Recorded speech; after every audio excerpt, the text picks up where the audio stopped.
যে সমস্ত নারীরা স্বামীর গায়ে হাত তোলেন এবং স্বামীকে তুইতকারী এবং অপমান অপদস্থ করে কথা বলেন, আল্লাহ তাআলা আপনাদেরকে চারটা শাস্তির সম্মুখীন করবেন। দুইটা শাস্তি দুনিয়ার জমিনের ভিতরে দেবেন এবং দুইটা শাস্তি কাল কিয়ামতের ময়দানে আখিরাতে দেওয়ার জন্য আপনাদের জন্য তুলে রাখবেন।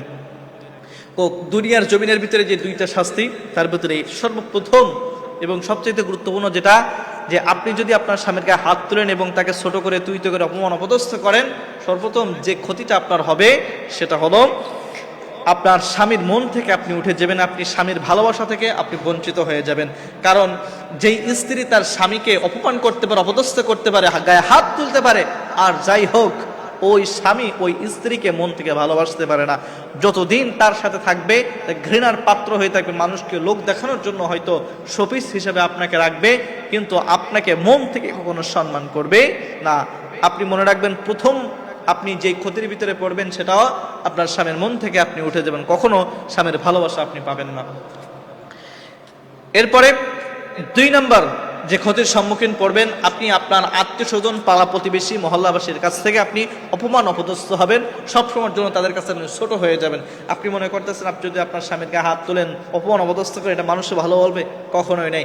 আপনার পাশের লোকজনই বলবে, দেখছো এই মহিলাটা এত খারাপ, স্বামীকে অপমান করে, স্বামীর গায়ে হাত তোলে, স্বামীকে তুইতুকারি করে, স্বামীকে অপমান অপদস্থ করে সবসময় মানুষের সামনে, এটা কিন্তু মানুষ ভালোভাবে দেখবে না, মানুষ কিন্তু উল্টা আপনাকেই খারাপ বলবে। এই দুনিয়ায় কিন্তু দুইটা শাস্তির বা দুইটা ক্ষতির সম্মুখীন আপনি হচ্ছেনই।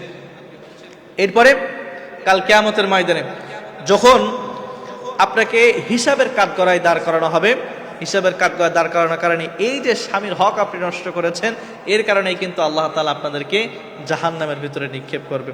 এবং জাহান্নামের ভিতরে যখন আপনাদেরকে দেবে, দেওয়ার পরে যে হাত দিয়ে বা যেই পা দিয়ে আপনার স্বামীকে আঘাত করেছেন, ওই হাত ওই পা ওই জায়গাটাকে বারবার ওই জাহান্নামের যে ফেরেশতারা আছে কোরাত দিয়ে আপনার ওই হাত পাকে কাটতে থাকবে। আর যখনই কাটবে আবার কিছুক্ষণ পর আবার জোড়া লেগে যাবে, আবার এভাবে কাটতে থাকবে। এভাবে যতদিন আপনি জাহান্নামের ভিতরে রাখবেন, ততদিন আপনার এই হাত এবং এই পা যেই জায়গা দিয়ে স্বামীকে আঘাত করেছেন, এই জায়গা বারবার কর্তন করতে থাকবে।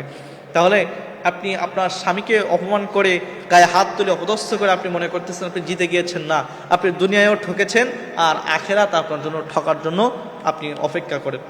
এজন্য যারা আপনাদের ভিতরে এই স্বভাব আছে, আপনারা এই বিষয়গুলো থেকে ফিরে আসেন। দুনিয়া তো কিছুদিনের জন্য, আপনার স্বামী কিন্তু আপনার জন্য রহমত। আপনার স্বামী যদি না থাকে আপনি তখনই বুঝবেন যে দুনিয়ায় আপনার কোনো কিছুই নেই। প্রত্যেকে আপনাকে ভোগ করার জন্য বসে রয়েছে, আপনাকে কিভাবে মেরে কেটে খাওয়া যায়, আপনাকে কিভাবে ধ্বংস করা যায়, সেটার পায়তারা তারা প্রত্যেকে করতেছে। আপনাকে কেউ কিন্তু ভালোবাসবে না মন থেকে, স্বামী ছাড়া।